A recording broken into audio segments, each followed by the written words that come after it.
Que la sangre se lleva, independiente del color que tú lleves afuera. No es una frase que simplemente se puede decir. Esto se vive día a día hasta la hora de morir. Yo no sé aquí, yo no sé ya, que si mi abuela, que si papá. No basta solo con descendencia. Es que no tiene sentido decirlo. Si te parece una simpleza lo que pasa con frecuencia, bro. No somos una moda, por eso se necesita más que un turbante para ser un prieto. Hay que hablar en prieto, conocer a prieto y vivir la lucha que viven los prietos.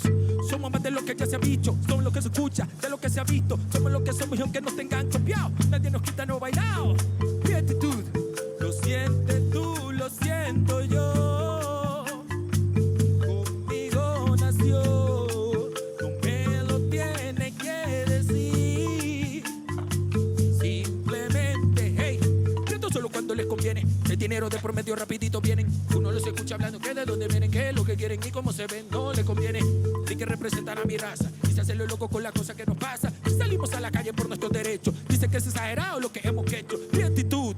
Los que tenemos sentido de conocer el camino de allá de donde venimos, representamos una lucha verdadera que rebasa los discursos de la gente que se cuela. Somos la música que suena, como se baila se lleva en la pena. Es que no sale natural, lo que tú quieres aprender allá, pero en la mente lo aprendes acá. No se trata de tono, no es de religión, de región ni colores. Es que los prietos se llevan muy dentro de nuestros corazones. Somos más de lo que ya se ha dicho, de lo que se escucha, de lo que se ha visto. Somos lo que somos y aunque nos tengan copiado, nadie nos quita lo bailado. Pietitud. Lo sientes tú, lo siento yo. Conmigo nació, no me lo tiene que decir.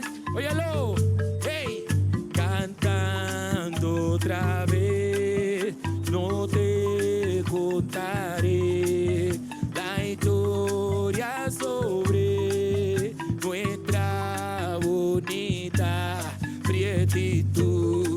Llamamos prietos, nos sentimos prietos, somos orgullosos de lo que somos los prietos. Nos llamamos prietos, nos sentimos prietos, somos orgullosos de lo que somos los prietos. Nos llamamos prietos, nos sentimos prietos, somos orgullosos de lo que somos los prietos. Nos llamamos prietos, nos sentimos prietos, somos orgullosos de lo que somos los prietos. Prietitud. Chocó, Pacífico, ¿qué es lo que hay, RTBC? Let's play.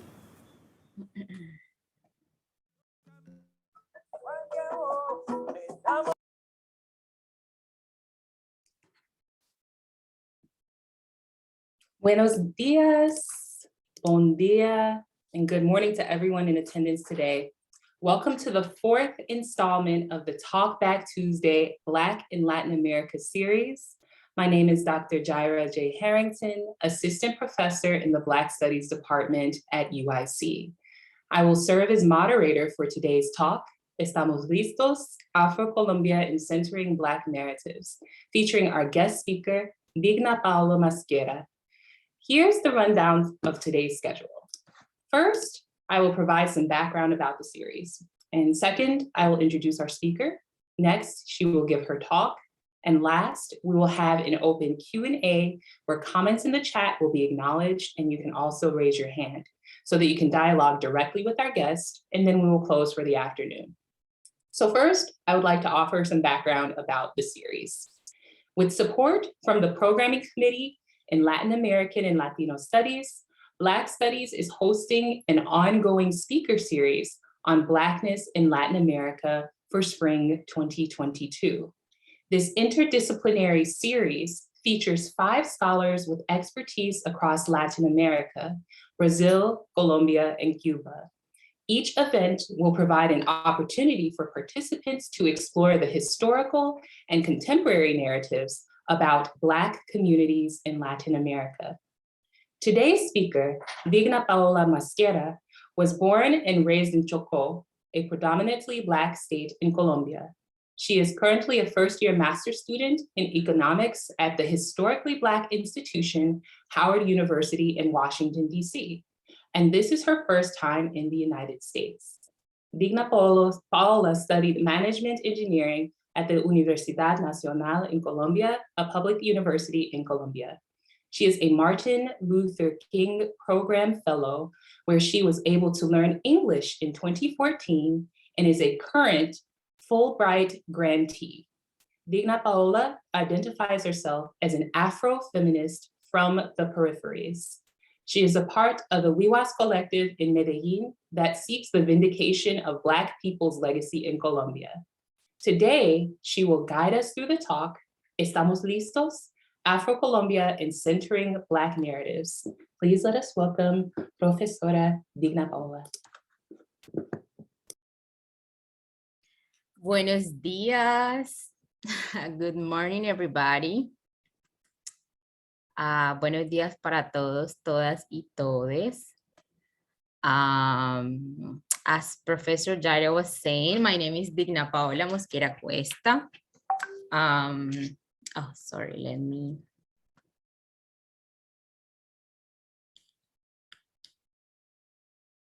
Stop this right here. My name is Digna Paola Mosquera Cuesta. I was born and raised in Chocó, in Quibdó, Chocó, Colombia. I've been here for around 7 months. I'm 26 years old. I am part of the Wiwas collective, as you already heard. And I'm doing my master in economics here at Howard University. So I'm kind of nervous today.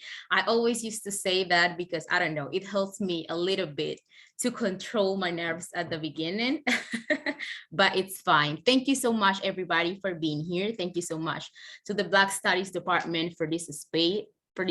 I think that this space are pretty needed. And thank you so much to Professora Jaira. She is the plug. Actually, I have to tell this, like, she's the reason why I applied to your university like 2 years ago. Was 2 years? Last year. It was last year. Yeah, I think it was last year. And since there, we have been, you know, connected, talking. She's so powerful. I am so proud of her. And I know that you know this more than me because you have the privilege to be with her all the time. So yes, welcome everybody.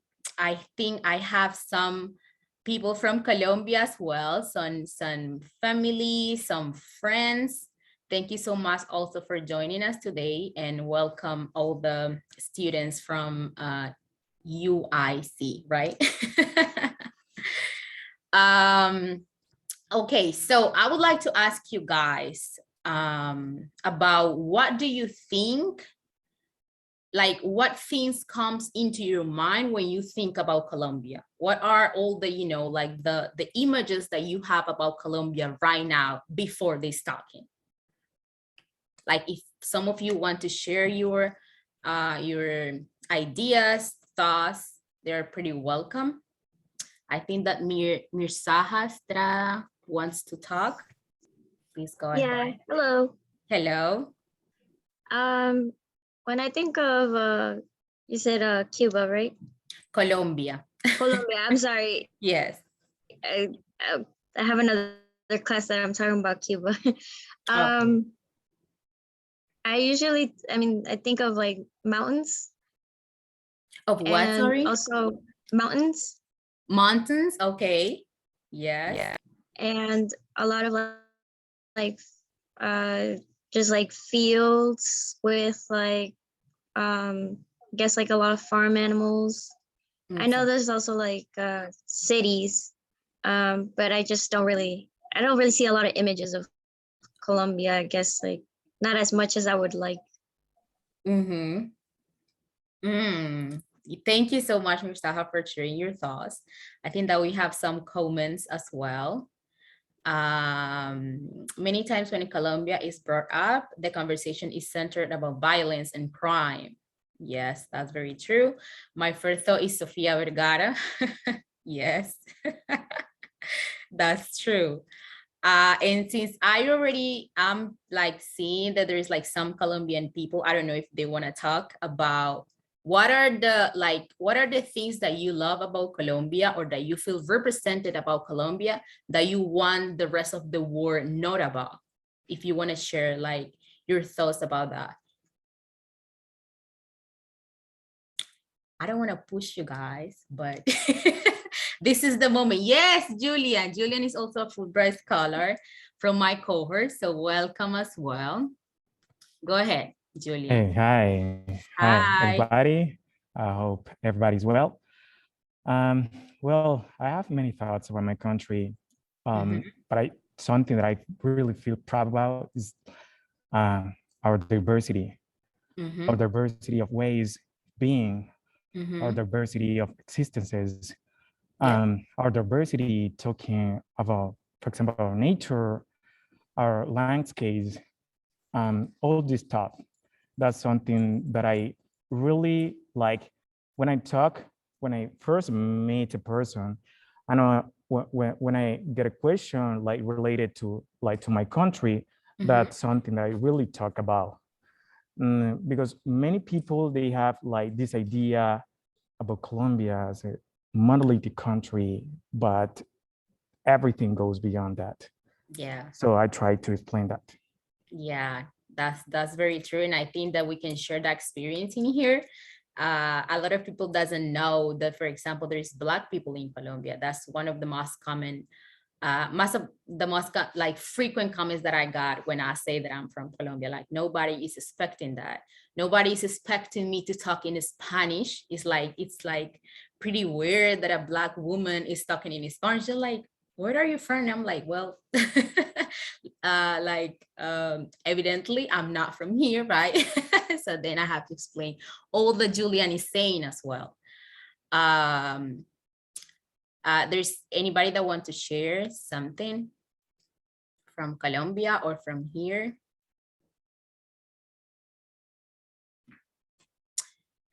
If not, okay. When I think of Colombia, a Colombian person, I think of a white person, and I have a lot of friends who are Colombian who are white.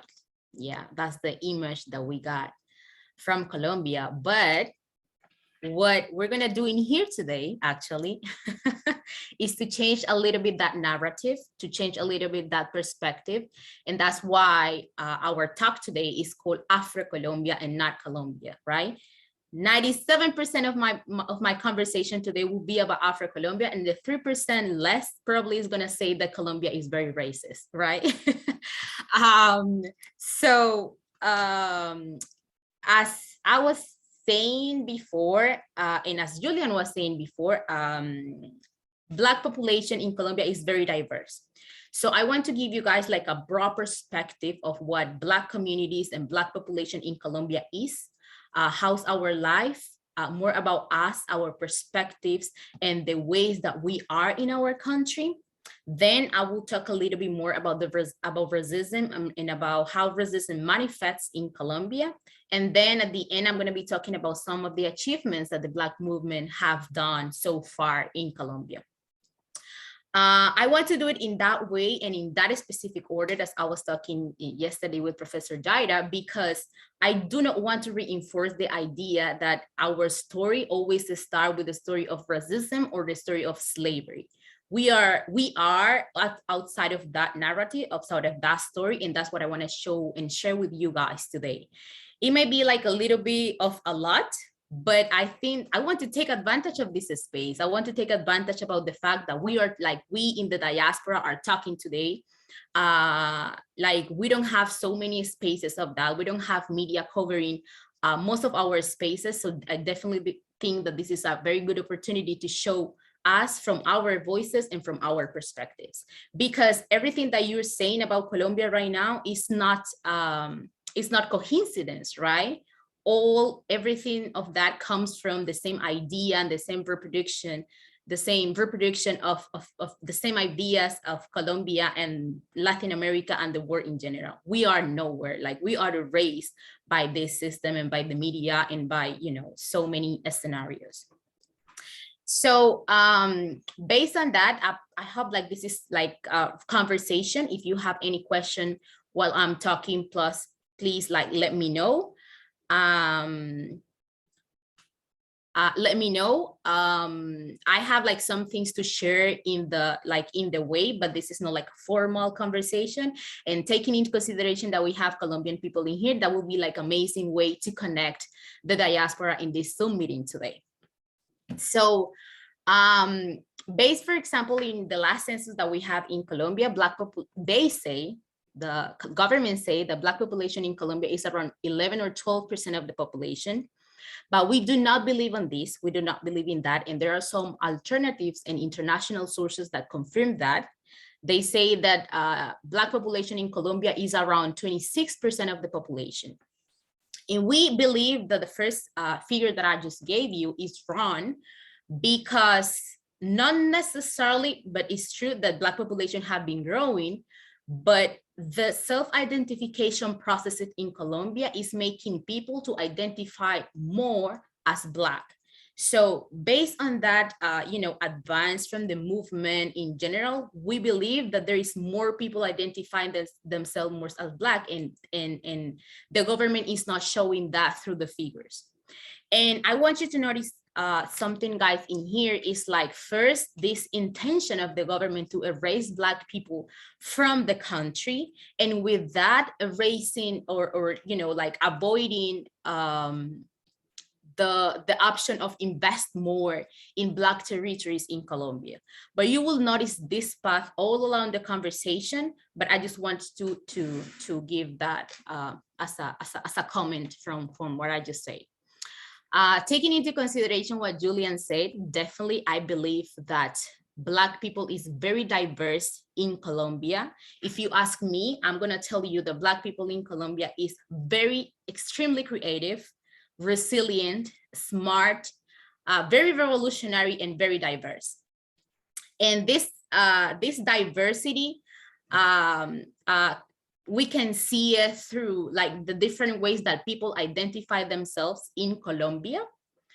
And those ways of identities, or those identities are also recognized in the Constitution, right? We have like 4 different identities: negros y negras, afrocolombianos o afrodescendientes, raizales, y palenqueros y palenqueras. So the Black community in Colombia is known as the NARP community, NARP community, just because of all the identities that I just mentioned. So negro and negra, I'm going to start with that one. Negro and negra is basically the way that the Portuguese decided to call all the people, all the Bantus, the Ashantis, and all the heterogeneous peoples and towns in West Africa when the colonization time, right? And if we translate the word from Spanish to English, like the translation will be Black, but I just want you to understand that they have different concepts. Like the ideas that support the concepts are different because of that translate, like because it's a lot in the change, like it's a lot of changing in that translation. You understand what I'm saying? Like Black means something in your language, and negro means something in your language. Yeah, I think the Professor Jaira wants to talk. Would you say that the term Black is dynamic then? That there's not one singular way of thinking about it?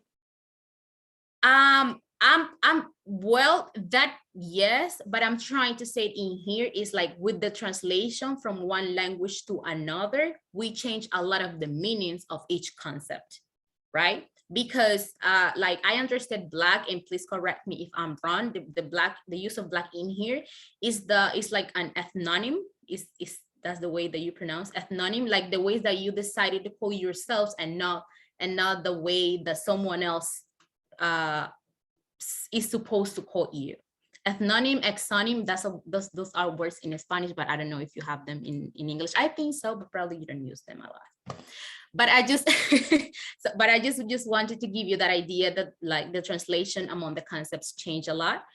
And a lot of people in Colombia identify themselves as negros and negras because they believe that it is possible to shift the meaning of it through the Black movement. And because negro and negra doesn't have and shouldn't have to mean something negative, right? That's the argument behind it. There are another arguments. For example, following Ochicuriel, I think that some of you have read Ochicuriel already, and some of the ideas of the decolonial colonial movement and the colonial feminism is like we can use, and the one that I personally follow as well, it's like we using the word negro and negra and the identity word and negra as a strategy. As a strategy to show that the system that they invented still exists. And that system that still exists, like I am transversalized, I am experienced everything, like all the system that you stick on me, and I'm gonna use that as an identity until the system that supports us, until the system that makes it real stops, ends, right? Until it doesn't mean anything else than just the word. So it's like a strategic way to show the racism is still alive and that we are, you know, in the middle of all of that, in the middle of the consequences of it.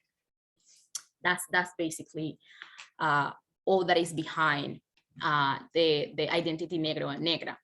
Also, afrodescendiente, afrocolombiano, afrocolombiana, it literally means African descendant, and it's basically what it's trying to do is embrace all the African heritage and you know, connect the diaspora of it. Basically, a lot of people identify with this one better because erase this negative way that the word negro and negra has, and basically avoids all this remeaning process along the movement in general.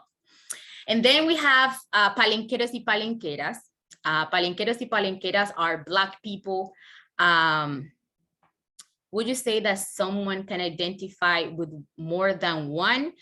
I will say that not necessarily. There's people who identify from these two. You can decide. Is the people who is deciding the way that they want to identify. So people is free to identify which of them they want to use. For example, I identify myself as a mujer negra. I use it in that way, but there are some other spaces where I use población afrodescendiente and all of that. I understand both of the meaning. I identify myself as both, but I don't block none of them.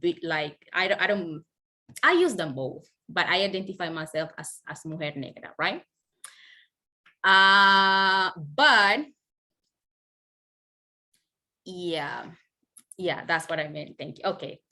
And then the other one is palenqueros y palenqueras. Palenqueros y palenqueras are Black people from Palenque de San Basilio, right? Palenque de San Basilio is the first free town or village in America, even before Haiti. I think that not independence, because independence sounds, I don't know, it has like a different meaning to me. Like they, well, it was free, but they were free since the beginning, since like 1710 something, like I don't have the date like very clear, but it's like in the 17 during the 17 years. And Palenque de San Basilio is a palenque. I don't know, Professor, if there is a translation for palenque. Like marooned villages. So okay, yes. Mm-hmm. So it's like a marooned village, right? It was a settlement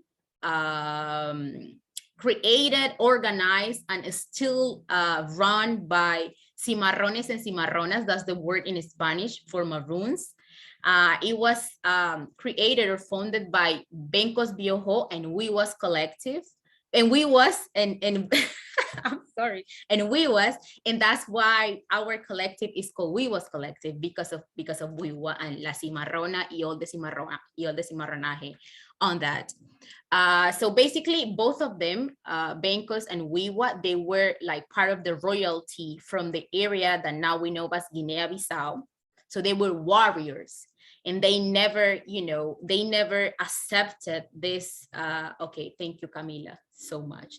1699. I am so bad telling numbers in English. So 1691, it would be like 1691. Yes, thank you. So so Bencos Viejo and they were warriors. They were always fighting for their freedom. Like they never accepted that some people, these colonizers, called them slaves, and they wanted to, you know, to oppress them and all of that. So they were all the time trying to escape.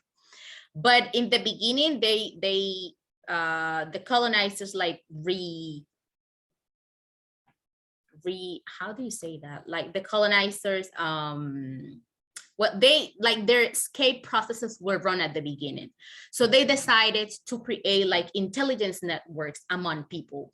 And through these intelligence networks, they were catching information from all the people to elaborate like more complex ways to escape from the colonizers in the north area of Colombia. That's like, we're talking that this Palenque San Basilio is like close to Cartagena, en los Montes de Maria is the name of the place. So when they started doing that, they were succeeding a lot, and they reached out to have like 600 people among that Palenque. So what they did, what Bencos Viejo did was like it represents our real story. It represents that story of dignity that usually the books don't tell us about, right? But at the same time, everything that they were doing was so powerful that it also represents a threat against the Spaniard crown by that time, because they were getting a lot of respect from the community. People were calling them kings and queens because all the work that they were doing.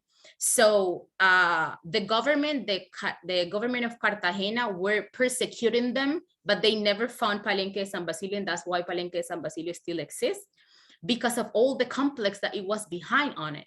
So the government offered a peace treaty to them, because they basically forced them to do it, because they were helping a lot of people to escape. And at the end, Palenque, people from Palenque access to that. They decided that they were going to do this peace treaty between them, and with the promise that Wiwa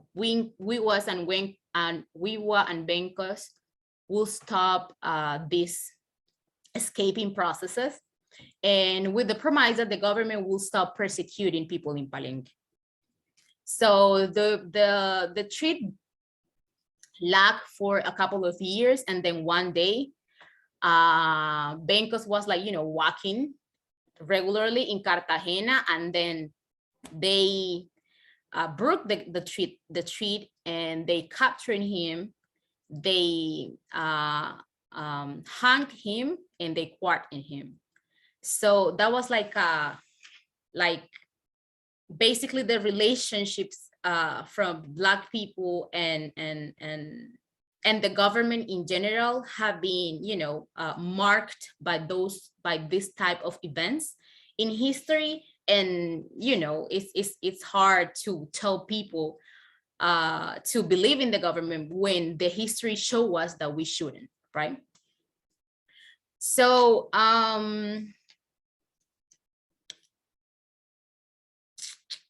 what else I have in here for you? So basically, yes, I just wanted to highlight that story because of what it represents, because it represents the resistance process, the revolution of Black people, the dignity of the Black community in Colombia through Palenque San Basilio, and that's important to highlight in this kind of spaces as well.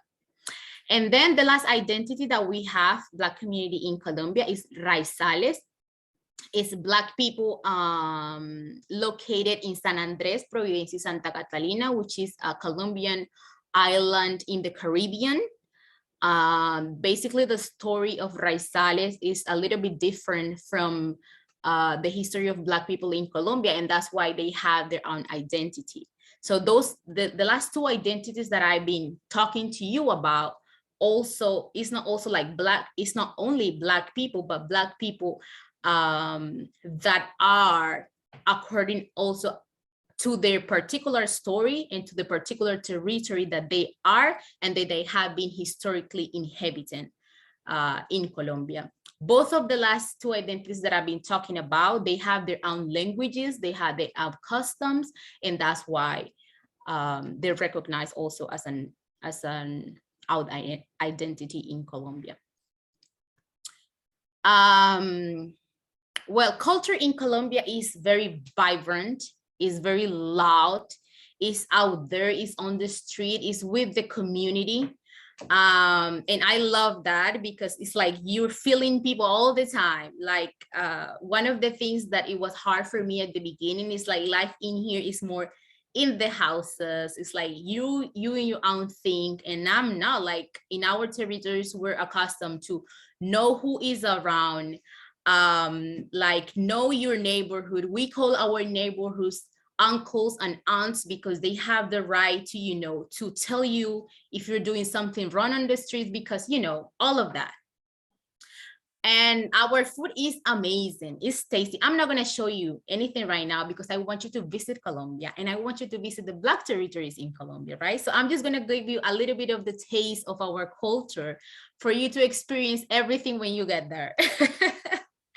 So I have to tell you that the food is so tasty. And funny enough, I don't know if you have heard about this before, like we love our food, like our food to look colored. Like we don't eat uncolored food. Like an uncolored food is like it can sometimes kind of look like not disgusting, but we don't like it. We need to see colors in our food, and we have like some specific plants that we get to put it in our food. So food is amazing, I have to tell you that. And of course the rhythms, oh my goodness, the creativity of people in Colombia is huge. The rhythms of Colombia are so diverse, are so rich, and they vary according to the region that we are. From the North Coast, we have so many rhythms based on the drums. And on the Pacific Coast, we also have a lot of rhythms from the drums, and also like new other instruments that at the end makes up like new and different genres that are very popular in Colombia now, that are very popular among Latin America as well. So I'm going to show you some of those things and how the music are elements of resistance in Colombia, and how sometimes it's like connected with social movement and the weight of protest back home as well. Please do not like, the idea is that you watch only the video. Don't judge my how do you say that, my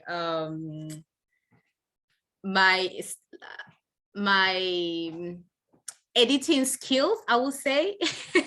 Not music taste, because the music is amazing. I love Colombian, like our traditional sounds. I love them so much. But my editing skills with the video, like I made the video just for you, but just to show you and tell you some of the things, but I edited it. So don't judge that. Don't judge the transitions because they're so bad. But it doesn't matter, right? Okay, let me just share my screen. Wait, let me open first before.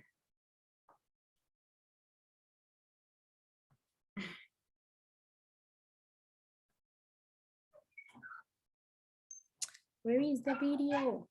Excuse me. Give me 1 minute, please.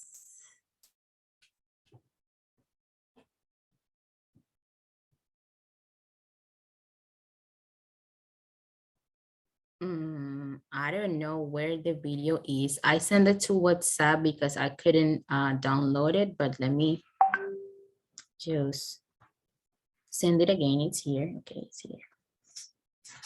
Cuando iba a desayunar, que sopla un fuerte ventarrón. Okay. So I'm going to share my screen right now.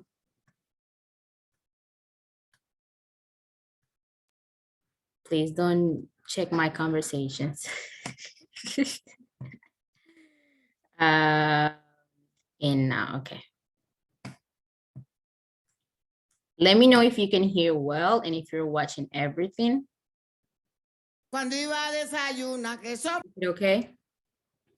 Yes, we can hear. Okay, perfect. I think. Un fuerte ventarrón, conmigo quería cargar, con el soplo un fuerte ventarrón, conmigo quería cargar. Ah, yo puse mi cruz de lata. Ah, yo puse mi cruz de lata. Ah, yo puse mi cruz de lata. Ah, yo puse mi cruz de lata. Ah, yo puse mi cruz de lata. Ah, yo puse mi cruz de lata. No, señor. Ese sí es. Palma.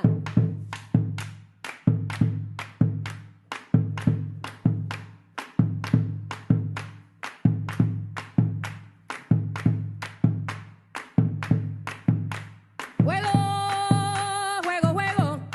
La candela viva. Que allá viene la candela. La candela viva. Que allá viene por el higuerón. La candela viva. Que allá viene la candela. La candela viva. Que yo vi que me llevaban. La candela viva. Que yo vi que me enterraban. La candela viva.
No bailo.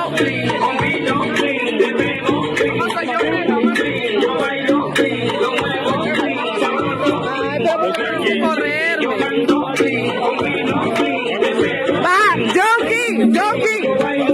Venga, Jonky.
Okay. Do you have any thoughts, anything that you find like, you know, that you could see elements from other cultures or from other, of course, from other, you know, like rhythms that you want like to share or to talk about probably? Also, I have to thank Juan David. He's in here. He was helping me with the videos. So thank you so much. Thanks, Juan David, as well. It reminds me a lot of Nola. What is Nola? I don't know about Nola. Champeta seems very similar to Frevo, which is a dance in Brazil. Okay. You see, like, I love to have this New Orleans. Okay, I didn't know about that. I will definitely need to check all this, you know, all this Nola, Champeta, Frevo, New Orleans. I definitely need to check these new genres for me because I love to see the similarities among the diaspora because at the end, we share like the same roots. Congolese music, yes.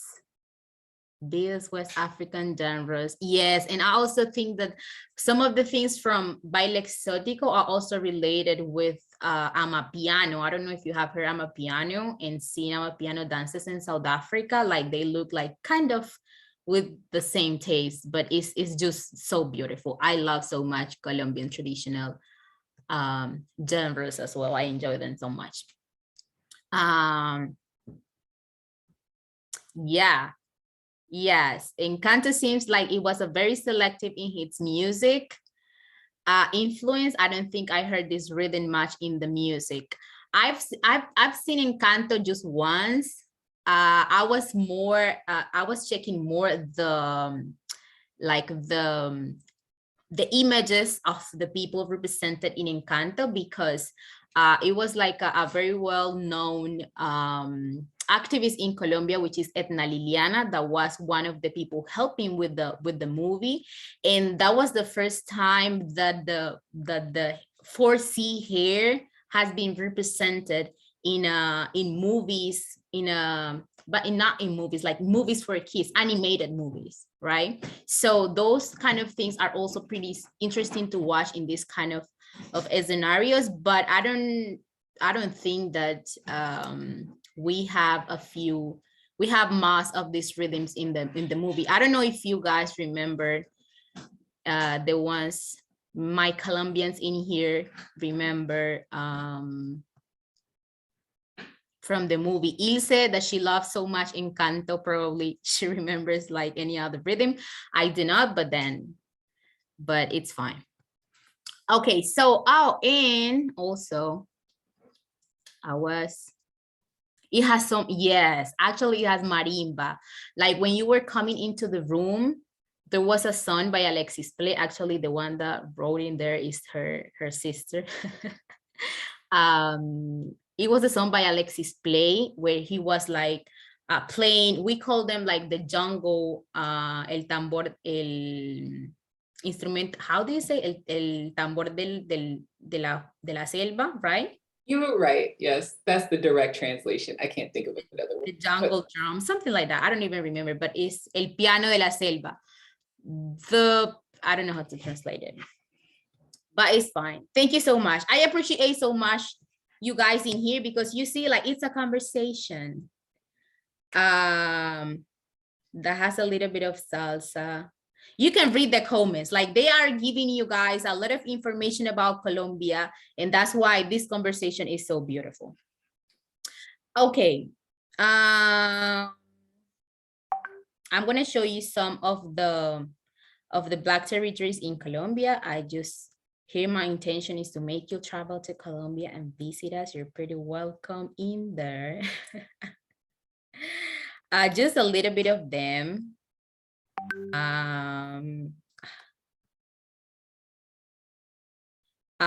Here are some places in Chocó. This is my state. This is Nuquí, Termales.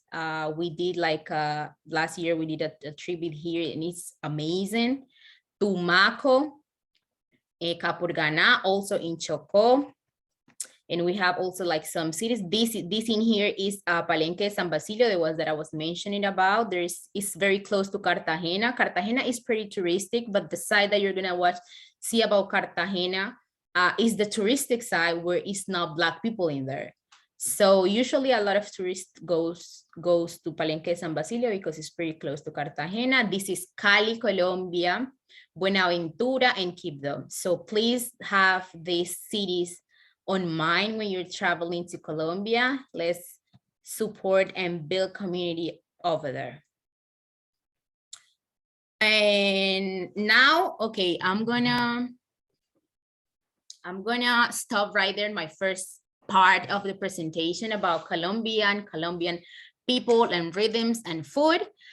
And we're gonna start talking about racism and how racism manifests in Colombia, right? How's that going in Colombia, and you know, everything, some details about the struggle and the fight that we have been doing, that we have been experiencing within this context, right? So racism in Colombia, I can say that is like very well rooted in the, sorry, let me close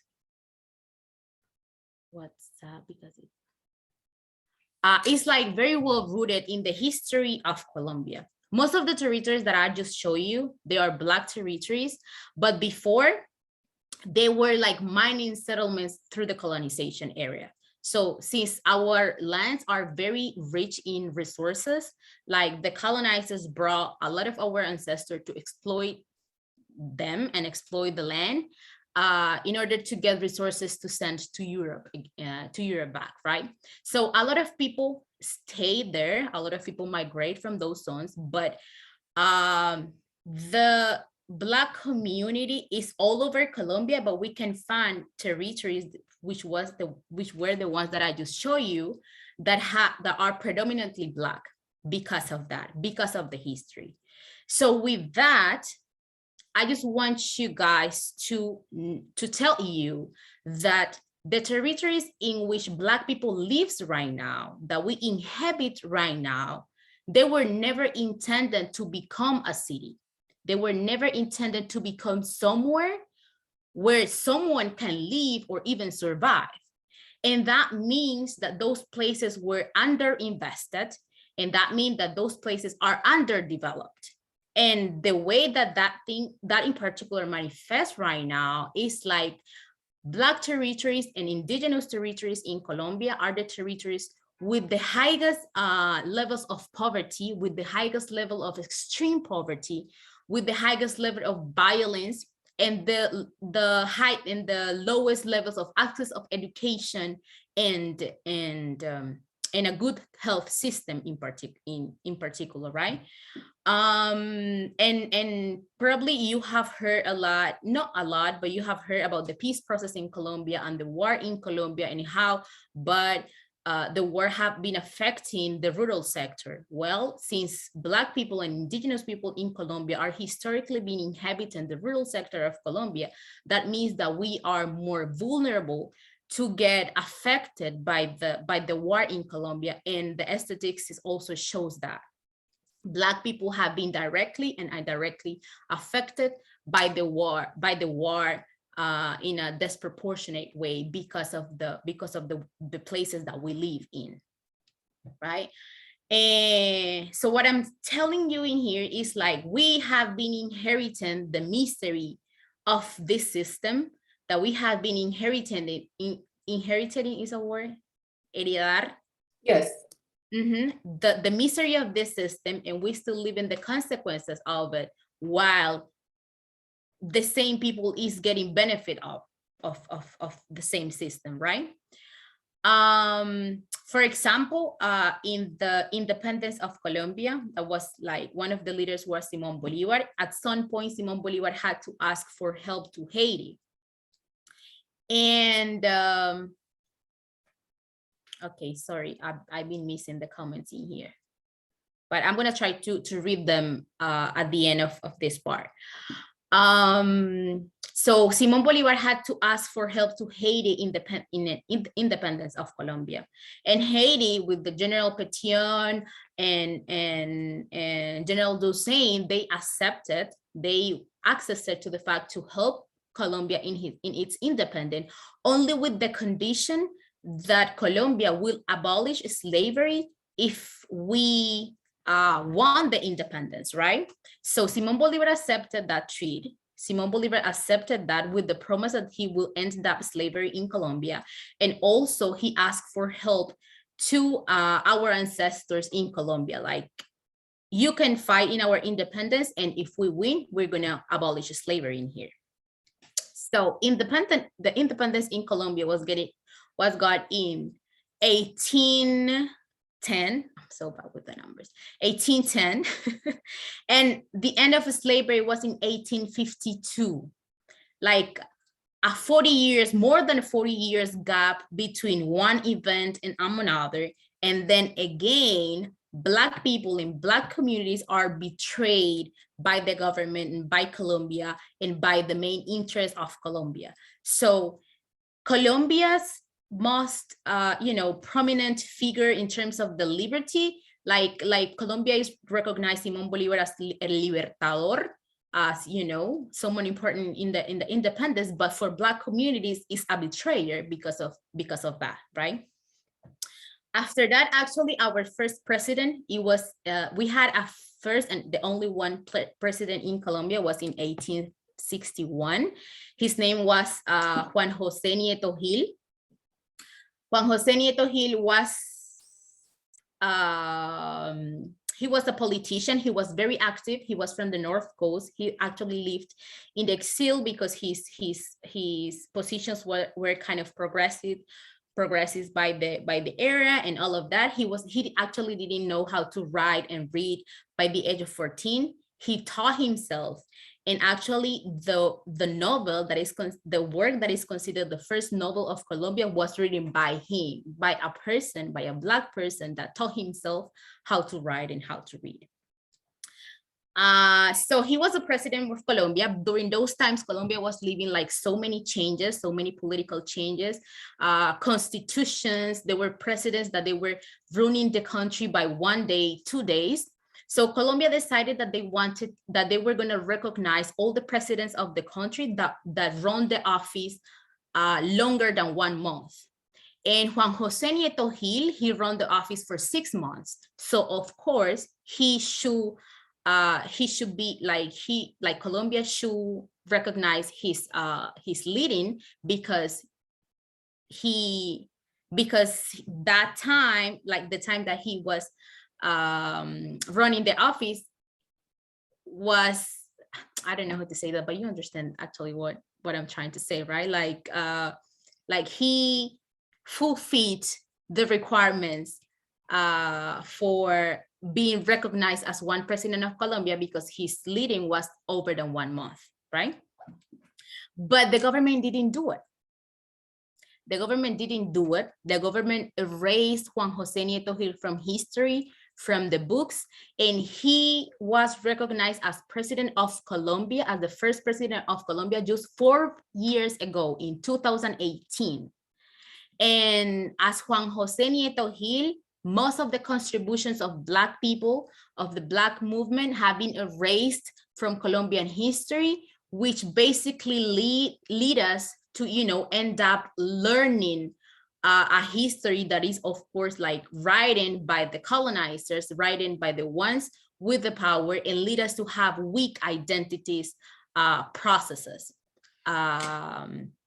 So this is like usually what we have been experiencing in Colombia with this constant try of the society and of the government to erase Black people from the Colombian dynamics, from the Colombian face, from the Colombian everything. And that's why also when you think about Colombia, you don't think about Black people, you don't think about indigenous people.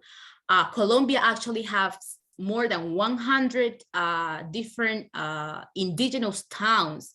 And when I'm telling you 100 different towns, 100 different languages, 100 different expressions of indigenous peoples living among the Colombian territory that people doesn't not know about, right? So that's important used to include also in the conversation, and then this new narratives about AfroColombia and about Colombia and AfroColombia as well.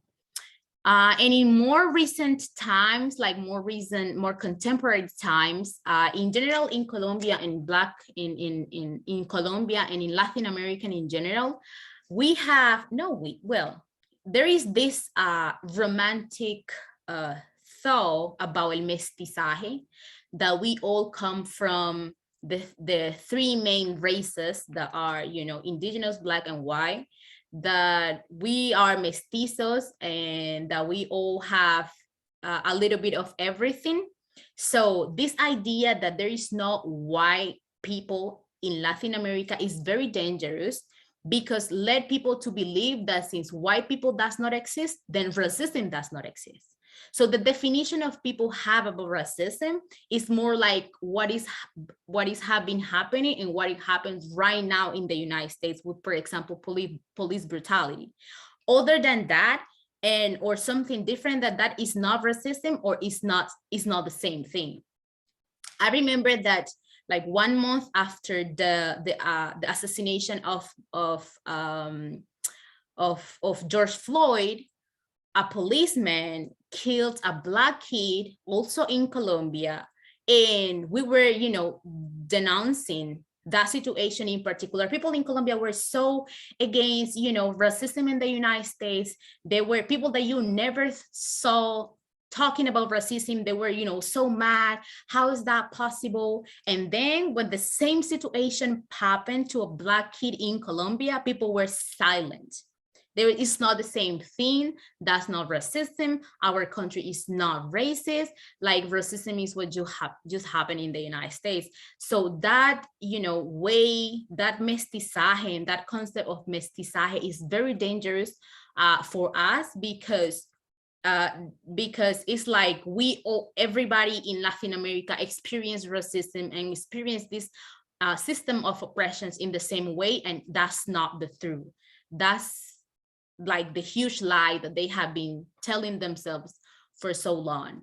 And when we, you know, analyze, like, is the mestizo people who is in the power, is the mestizo people with the resources, is the mestizo people reproducing and benefiting from a system, from the system product of the colonization, the internationalization of capitalism and everything. And what is that at the end? White privilege, right? And it's the same system that we have in basically every single society. And that's also like the main thing that we need for racism to work. So the conclusion basically on this is like racism manifests according to each context. And our job or our homework is to learn about these contexts and to understand how, you know, racism works in every, like in every of these contexts, because they are different, but different doesn't mean that they do not exist.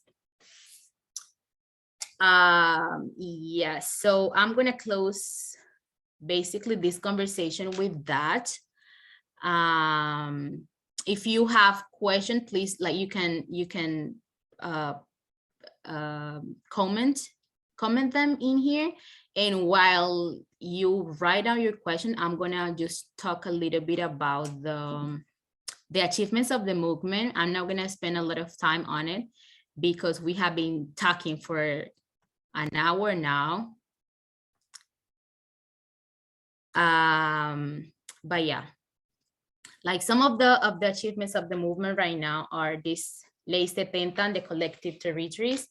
Basically, Ley 70 is like a legal framework in Colombia that, you know, recognize and protect the cultural identities of Black communities in Colombia, and also recognize our territories, our history territories as autonomous. So we can decide the ways that we want to develop this, our territories, and the government and any other person need to ask and need to approval to do anything in those territories.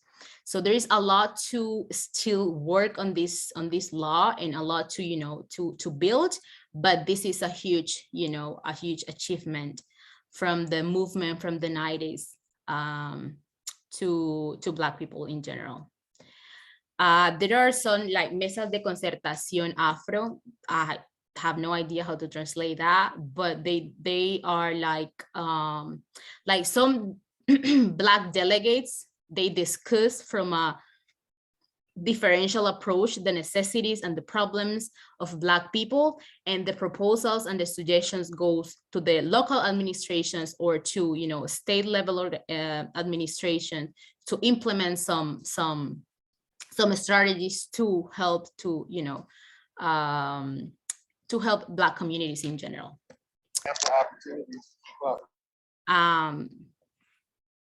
We have right now the first Black woman who is working to be, was working to be elected as a president. Our elections were on Sunday, but you know, like elections in Colombia work a little bit different. Last Sunday, we were trying to choose the candidates who were going to represent a coalition of political parties. So different political parties are getting together to make like a stronger proposals in terms of, you know, the presidency. And the people and Colombians were trying to choose some of the representative of those coalitions. And Francia Marquez was working on that. Like she was one of the candidates of one of the coalitions. And like this moment is like so, you know, emotional, and it means a lot to us because it's a Black woman who is activist. We are not accustomed to hear the discourse, the anti-racist discourse, like a feminist discourse, diverse discourse from a political scenario. And that's what Francia is doing because of her story and because of who she is. I remember that the first time that we heard about Francia, she was fighting against the government and against some international companies that were trying to displace her town to exploit, to exploit some natural resources in their town. And she decided that they were going to protest walking from her town to the capital city of Colombia. I'm talking like her town is on the west coast of Colombia, in the Pacific region, in La Toma. And I'm talking about 300 kilometers. That's like 200 miles walking, talking to people, because she was saying like, if the government is not listening to us, then I'm gonna make people hear about our problem, and they're gonna hear us, right? So they started like 10 Black women from the west coast of Colombia walking to the capital of Colombia. They start like 10 people, and then they end up being like 130 people walking and then protesting in the capital. That was monumental. That is like one of the biggest, you know, expressions of leadership in the country, led by a Black woman. And that's why that is so emotional that right now she is like, you know, working and trying to occupy the political scenarios that usually are not that is not usual to see like a lot of Black people in there. We also have like some ministers, Minister of Science and Technology, Minister of Environment, and Minister of Culture. So like we are, you know, perceiving like some tastes of some new different spaces.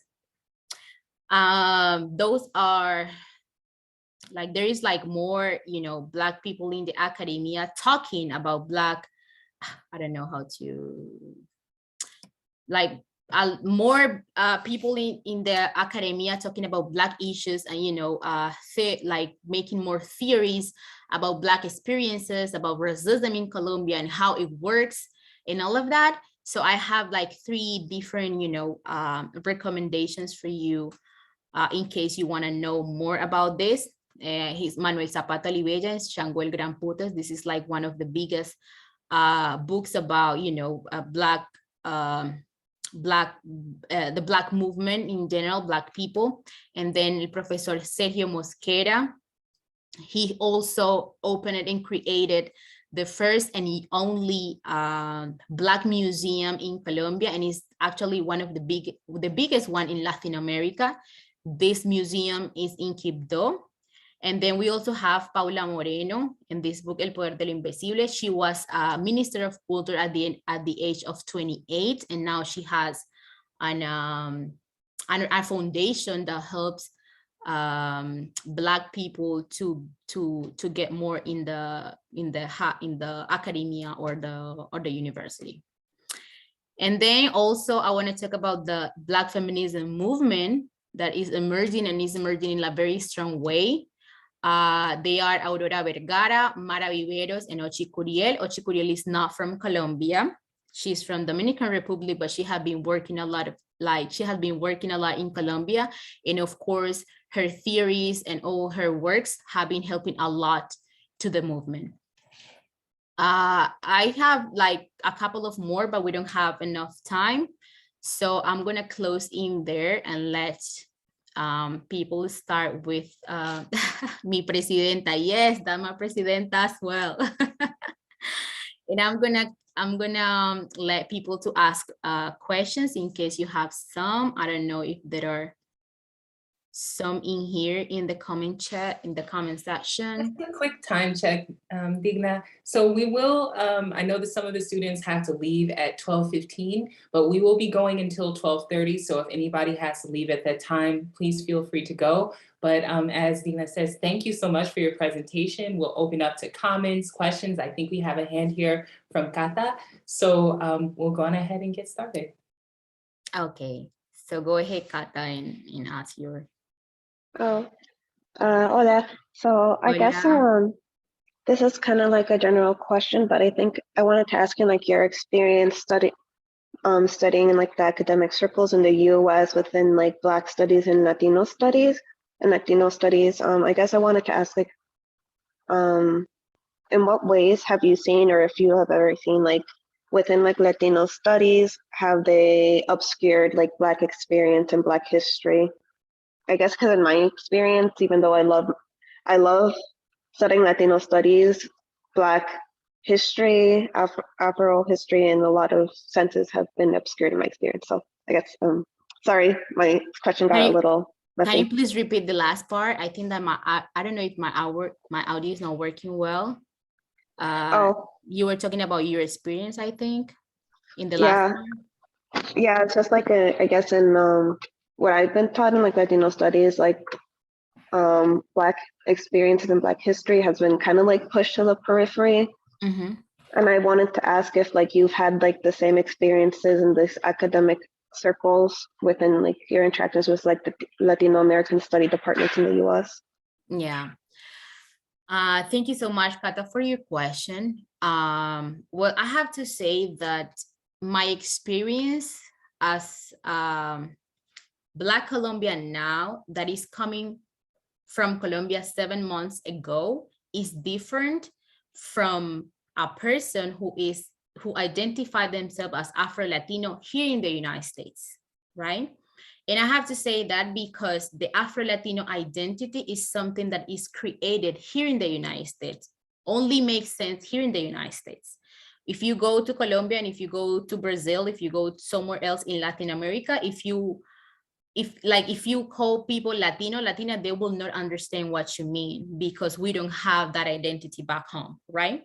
So based on that, I will say that my experience in general follows the same structure that I've been talking during all this presentation, right?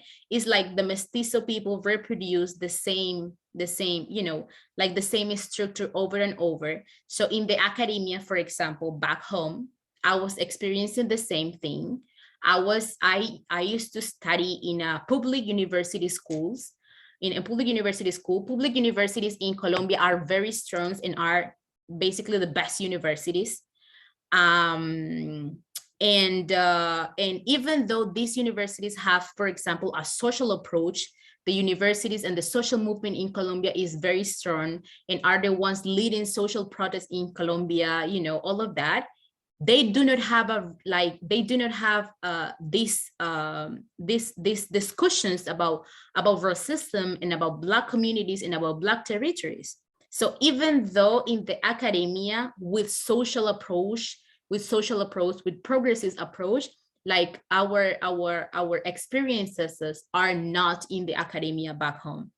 And in here, at Howard University, my thing is like, I don't know how to verbalize it. I don't know how to put it, but when people see me, they do not necessarily see my Latino experience. They see a Black woman as the rest of the community, right? So in that is like, of course, I have to say that is also, I think that is like a consequences also of the same thing, of the same narratives. People do not believe that there is like Black people in Latin America in general. And at the end, I have to say that what you're saying is, at least for me, is very true. At the point that sometimes I personally feel sometimes more comfortable within the Black community than within the Latino communities, because within the Latino communities, I can experience also racism. And I, kind of, expected to avoid those kind of spaces. I'm always looking for safe spaces for me. So if you ask me, of course, the Latino spaces need to deconstruct a lot of things in terms of race, in terms of these discussions. And yeah. Thank you so much for answering and stuff. Of course.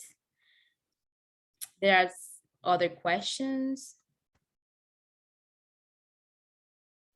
I wanted to comment something like, yes, but before I want to say thank you very much for sharing all the things you have been sharing here.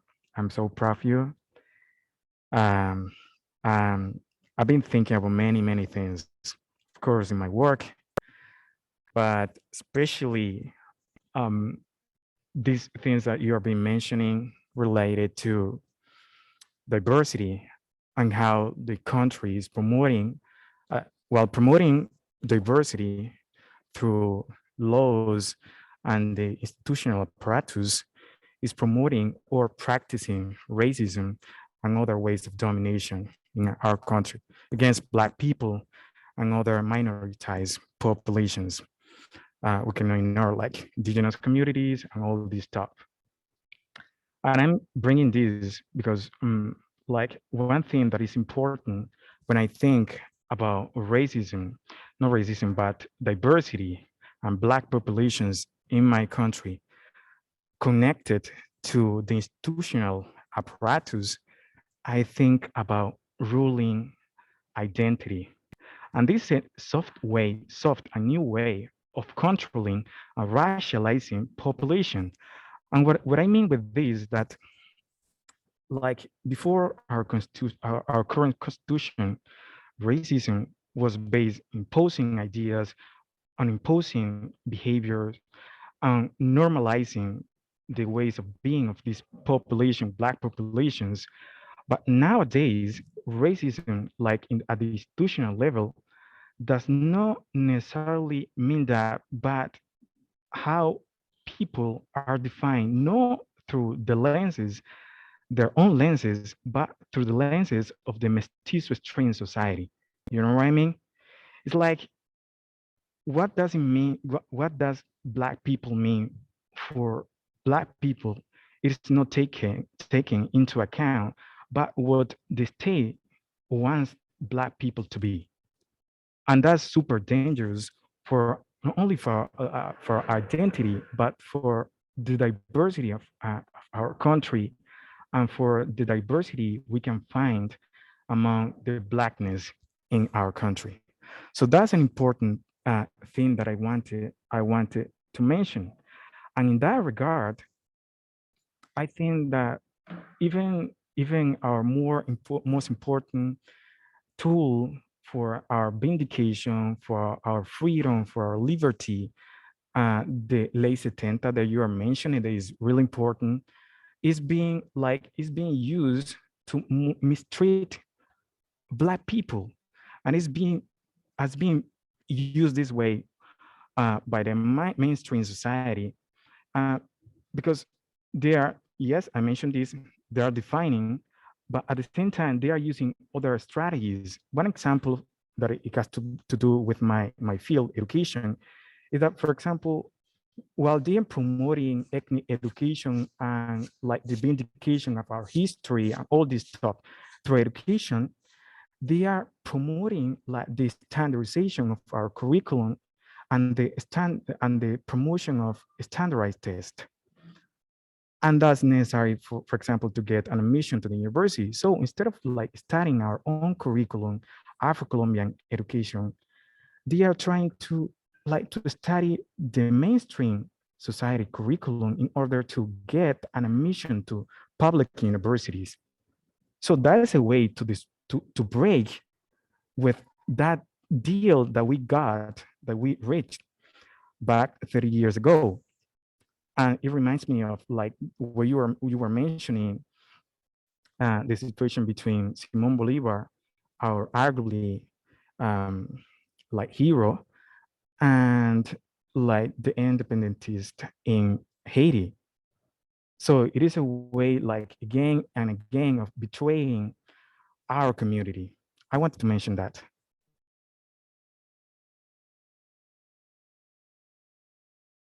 Thank you so much, Julian, for sharing your experience so far and your questions and reflections.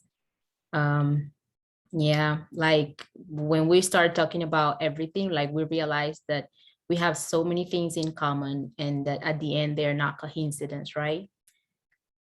So yeah, thank you so much.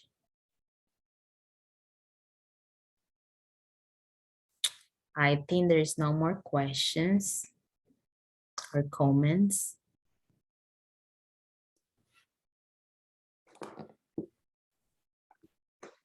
We have about 10 minutes, everyone. If there are any comments, questions, or reflections, any thoughts you'd like to share with Digna, we'd love to hear them now. So feel free, go right ahead.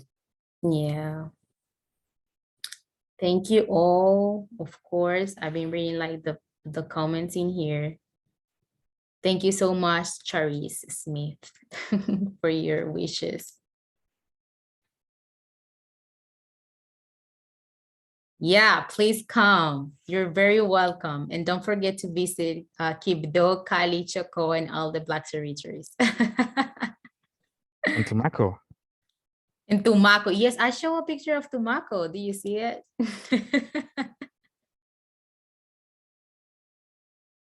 Of course. Thank you, Mary.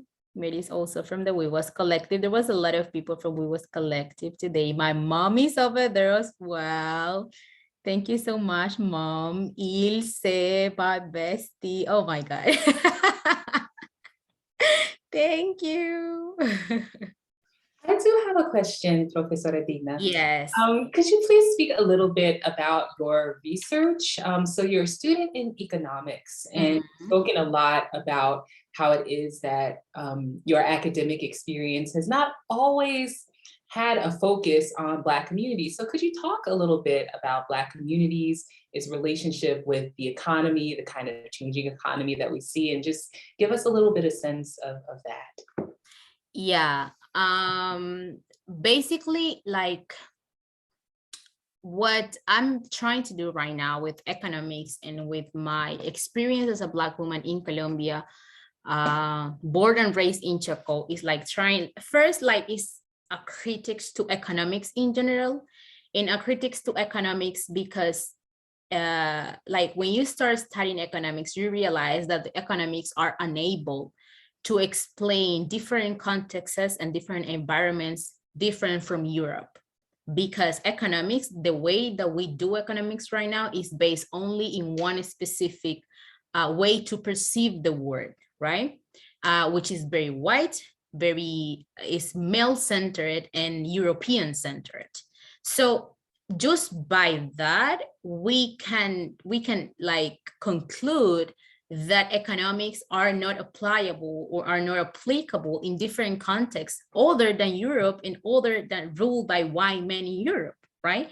And that makes sense because a lot of the, for example, a lot of the strategies that, you know, the United States, that Europe dictates to develop developing countries do not work, and actually increase even more and more and more poverty, because our territories are not included in the science of economics. So what I'm trying to do is first do like a diagnosis of my state in Choco, taking into consideration so many social variables that usually in economics do not take into account, like those heritage or legacy of colonization in economics, and at the same time, racism in economics, right?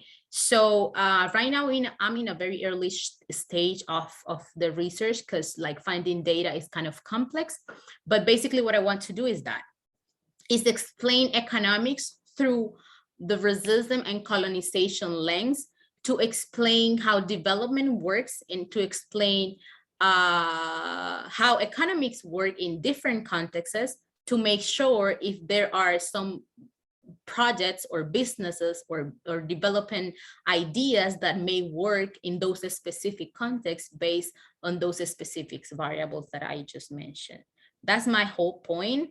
But I'm still early on it, working on the data and working on you know, funding, you know, resources and authors and all of that. Fascinating and very impressive. Thank you. Anyone else? Oh, thank you. Why I'm so cool? That's her question. Please respond. Well, thanks my mom. Thanks my mom for that. She's actually here. Yeah, they're all of the, like Camila, Mariel, Mary, there we was as well. Actually, I like Alex as well. And I was thinking hearing this conversation that actually we could have like a very amazing talk with Widwas Collective, Professor Jaira, and you know, like I'm comprometiendo a la gente de una vez. Yes, bienvenido familia Colombia. And so if anybody wants to say anything, of course, we would love to learn more, because this is an exchange about your collective, any work that you're doing, anything that's going on. We know that there was a recent elections. Are there any other kinds of activities that you have on the agenda for this year? Anyone, feel free to speak and share. Yeah.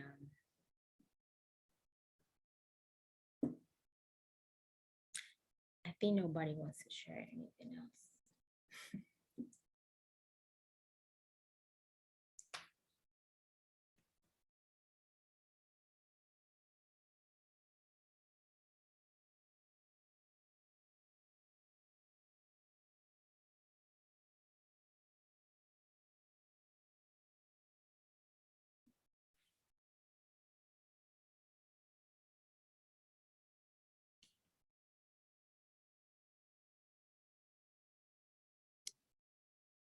I think that's it. It's exactly as Mary commented here. Everything was perfect, so it's hard to build on perfection, Digna. That's why there's so much silence here. It's okay. This is just a testament to the strong work that you've done and what you've presented for us. Kata does have another question here. We'll respond to that, and then we'll close out. Okay. De verdad no tengo otra pregunta, nomás te quiero decir muchas gracias por toda la información. Aprendí mucho hoy y que pues muchas bendiciones para tu trabajo en el futuro y todo. Y muchas gracias por tomar tiempo, por enseñarnos tanto. Muchas gracias. Ojalá que pueda usar esta información para mejorar pues mis estudios y para también mí, nomás para saber más y ser más respetuoso en mi vida. Muchas gracias. Con mucho gusto, Cata. Gracias por tus palabras y por escuchar. Beautiful, beautiful. Yes, Well, I want to mention something because Yes. yes, I want to additionally like to thank Digna because I got an idea not of research, but I've been thinking during these days of a final work, like a final assignment that is very important for me now. And thanks to this presentation, to your presentation, I got it. So yes. So Amazing. yes. So I'm gonna try to do something related to this. So I'll try to share with you when I got it. So thank you Okay, very that's much. amazing. Yeah, it That's is. amazing. right, Con everyone. gusto, Alberto. Thank you. Amazing from domestic side, narrative and history of our practices. Well, thank you so much, Profesora Digna. We truly appreciate your presence today. We appreciate your words, the knowledge that you have shared, recovering the history that has been so deeply erased from Colombian narratives and society, and recovering what has been Black erasure from the history to the present. And we appreciate your presence here with us, the power of your words, the power of your experience. We are truly grateful for you coming to grace us with all the information that you have. And so thank you again. And we will, so yes, all kudos to you. We will host our final installment of Talkback Tuesday Black and Latin America Speaker Series on Tuesday, April 5th at 11 a.m. with Profesora Mojana Vargas. And the discussion topic will be the burden of culture, racism, and cooperation in Brazil. So I hope that you all can join us for our next installment. And with that, I wish you all a great day and take good care. Bye-bye.